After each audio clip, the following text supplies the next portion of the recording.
तोंडी लावायला आपण म्हणतो की लोणचं गिंचं असतं, तसं सुद्धा मला वाटतं शिंदे गट उबाटा फिबाटा कुठे त्या ठिकाणी दिसणार नाही. सगळं उबाटाचा फपुटा होणार आहे.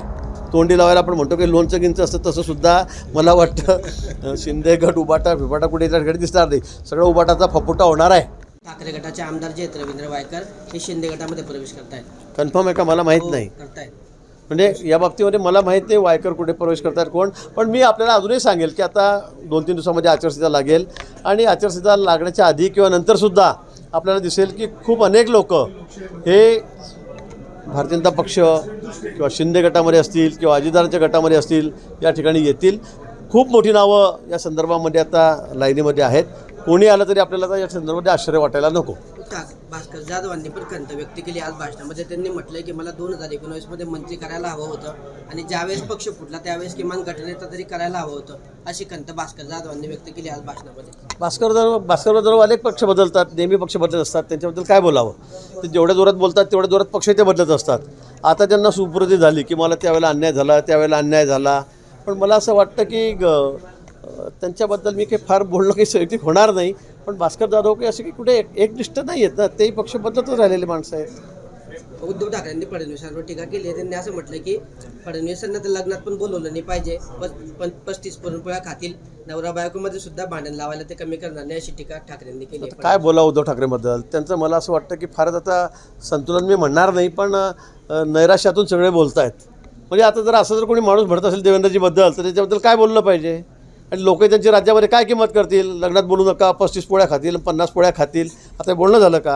अरे तुमच्याबद्दल आम्ही काही बोललो तर मग तुम्हाला कसं वाटेल? आम्हाला 4 गोष्टी बोलता येईल तुमच्याबद्दल. पण मला असं वाटतं की त्याची थोडीफार लेवल आता अजूनपर्यंत, तर त्यांनी ती लेवल धरूनच बोललं पाहिजे. ती उंची त्यांनी थोडी पातळी जी आहे ती त्यांनी सांभाळली पाहिजे.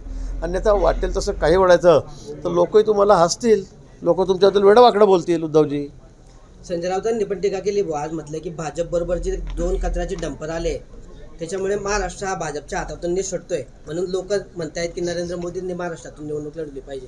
आता मला कळत नाही राऊतांबद्दल काय बोलायचं. आता मी कशाचे डंबर? तुमच्याबरोबर कोणीच राहिलेलं नाही. जे राहिलेत ते तर आता सगळे म्हणजे तुमच्याबद्दल 50-55 पैकी 5 जणं राहणार नाहीत.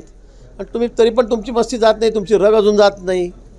आपण त्याला सांभाळलं पाहिजे. आपल्या चुका काय झाल्या त्याच्यावर आपण थोडंसं निरीक्षण केलं पाहिजे, आत्मपरीक्षण केलं पाहिजे. ते दिलं सोडून आणि हे कचऱ्याचे डंपर गेले, हे याचे डंपर गेले, गटारीतली घाण गेली, उकिरड्यावरची घाण गेली. मला वाटतं तुमच्याकडे कोणीच राहिलेलं नाही. आता कोणीच राहिलेलं नाही. आता तुम्ही आज जे नावं सांगतायत ते सुद्धा आमदार इकडे यायला तयार झालेले आहेत. त्यामुळे मला असं वाटतं की आता बिचाऱ्यांचा खरं म्हणजे तोलच गेलेला आहे, त्याचा बॅलन्स गेलेला आहे. सकाळपासून मग काहीतरी वेडंवाकडं बोलायचं, घाणेरडं बोलायचं, कुठेतरी वेडंवाकडं बोलून प्रसिद्धी मिळवायची, एवढंच त्यांचं तर काम राहिलेलं आहे. आपण येत्या निवडणुकीच्या निकालामध्ये ते सुद्धा सगळे साफ होतील.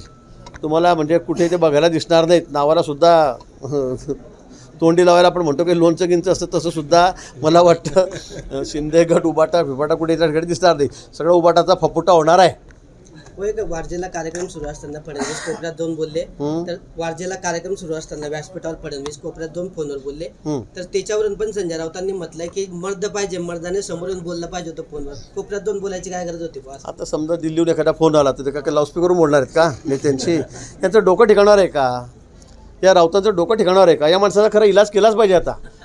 त्याच्या डोक्याचा इलाज केला पाहिजे. आता एखादा फोन आला तर तुम्हाला समजा उद्धवजींचा कुठल्या कार्यक्रमात फोन आला तर तुम्ही काय माईक लावून बोलणार आहे का? बोला उद्धवजी कसं करायचं म्हणून, कोणाला तिकीट द्यायचं, काय करायचं म्हणून. साधं जनरल नॉलेज आहे. मला वाटतं देवेंद्रजींनी म्हणजे काही केलं, नुसतं इकडे बघितलं तरी का बघितलं, तिकडे हसले तरी पण काय घाणेरडे काही टिप्पणी करतात, स्माईल केलं तर तरी पण टिप्पणी करतात. मला कळतच नाही या माणसांचं काय करावं. मला वाटतं हे वैफल्यग्रस्त झालेले आहेत. यांचा इलाज करावा लागेल. तुम्ही बघा निवडणुकीच्या निकालानंतर यांचा दोघा-तिघांचा इलाजच करावा लागणार आहे. एबीपी माझा, उघडा डोळे बघा नीट.